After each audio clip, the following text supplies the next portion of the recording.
తెలంగాణలో స్థానిక సంస్థల హడావుడి మొదలైపోయింది.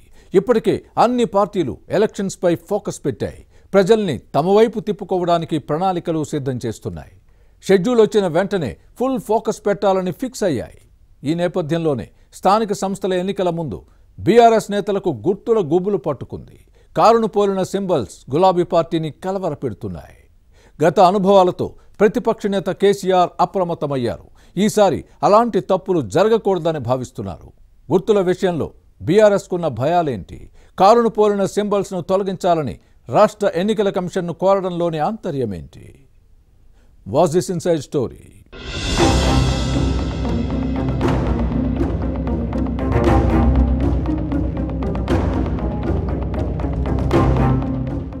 స్థానిక సంస్థల ఎన్నికలకు ప్రధాన ప్రతిపక్షం బీఆర్ఎస్ రెడీ అవుతోంది. పార్టీ అధినేత కేసీఆర్తో పాటు నేతలందరూ ఈ అంశంపైనే దృష్టి పెట్టారు.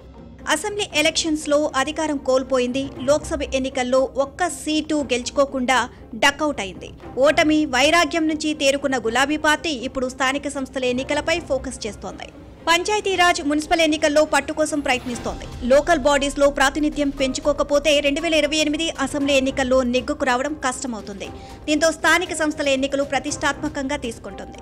గతంలో గుర్తులు నష్టం చేశాయని భావిస్తున్న బీఆర్ఎస్ ఈసారి అలాంటి తప్పులు జరగకూడదని ముందు జాగ్రత్త చర్యలు చేపట్టింది.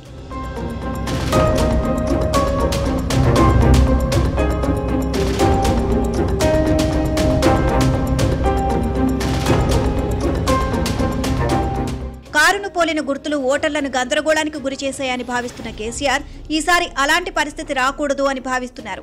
ఎన్నికల్లో పోటీ చేసే ఇండిపెండెంట్ అభ్యర్థులకు కారును పోలిన గుర్తులను కేటాయిస్తున్నారు.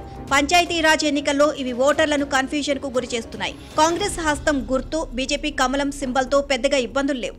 అయితే బీఆర్ఎస్ కారు గుర్తును పోలిన సింబల్స్ తో పార్టీ నాయకత్వం ఆందోళన చెందుతోంది.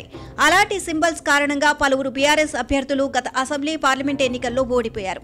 దీంతో ఎన్నికలు వచ్చినప్పుడల్లా గుర్తులపై గులాబీ పార్టీ ఇటు ఎన్నికల కమిషన్ గడప తొక్కడంతో పాటు అటు కోర్టులకు వెళ్లాల్సిన పరిస్థితి వస్తోంది.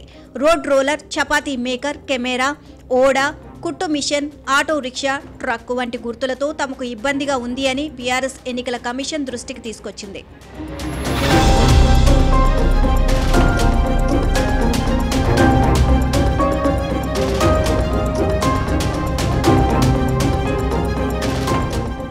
స్థానిక సంస్థల ఎన్నికల్లో పోటీ చేయాలి అనుకుంటున్న బీఆర్ఎస్ నేతలను కారును పోలిన గుర్తులు భయపెడుతున్నాయి. ఇందుకు కారణం లేకపోలేదు. 2018, 2023 ఎన్నికల్లో పలు నియోజకవర్గాల్లో గుర్తింపు పొందిన రాజకీయ పార్టీల అభ్యర్థుల కంటే రోడ్ రోలర్, బుల్డోజర్ వంటి గుర్తులతో బరిలోకి దిగిన స్వతంత్ర అభ్యర్థులకే ఎక్కువ ఓట్లు వచ్చాయి. మునుగోడు, జహీరాబాద్, సిర్పూర్, డోర్నకల్ నియోజకవర్గాల్లో సిపిఎం, బీఎస్పీ అభ్యర్థుల కంటే రోడ్ రోలర్ గుర్తుతో పోటీ చేసిన స్వతంత్ర అభ్యర్థులే అధిక ఓట్లు సాధించారు. నర్సంపేట, చెన్నూరు, దుబ్బాక, సిద్దిపేట, ఆసిఫాబాద్, బాన్సువాడ, నాగార్జున సాగర్లో కెమెరా గుర్తు బీఆర్ఎస్ కు నష్టం చేసింది. దీంతో ఎంపీటీసీ, జెడ్పీటీసీ, మున్సిపల్ ఎన్నికల్లో రోటీ మేకర్, కెమెరా, షిప్ గుర్తులను ఎవరికి కేటాయించొద్దని ఈసీని కలిసి బీఆర్ఎస్ నేతలు కోరారు.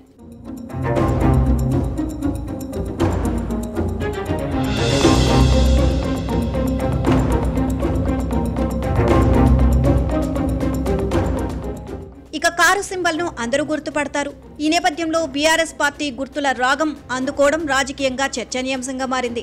ఇదే సమయంలో పార్టీకి 60 లక్షలకు పైగా సభ్యత్వం ఉందని చెబుతున్న గులాబీ పార్టీ అధిష్టానం గుర్తుపై క్యాడర్కు ఎందుకు అవగాహన కల్పించలేకపోతుంది అన్న ప్రశ్న వస్తుంది. కారు సింబల్ ప్రజల్లో బాగానే పాపులర్ అయింది. రాష్ట్రంలో ఎన్నికలు వచ్చిన ప్రతిసారి సింబల్స్ పై బీఆర్ఎస్ పోరాటం చేస్తుంది. గత పార్లమెంట్ ఎన్నికల్లో కారును పోలిన గుర్తులను తొలగించాలి అంటూ బీఆర్ఎస్ దాఖలు చేసిన పిటిషన్ను కోర్టు కొట్టివేసింది. అయినప్పటికీ మరోసారి రాష్ట్ర ఎన్నికల కమిషన్ ను కలిసి విజ్ఞప్తి చేసింది. అంతేకాకుండా పార్టీ పెద్దలు చేస్తున్న ఈ ప్రయత్నాల ఫలితం ఎలా ఉంటుందో చూడాలి.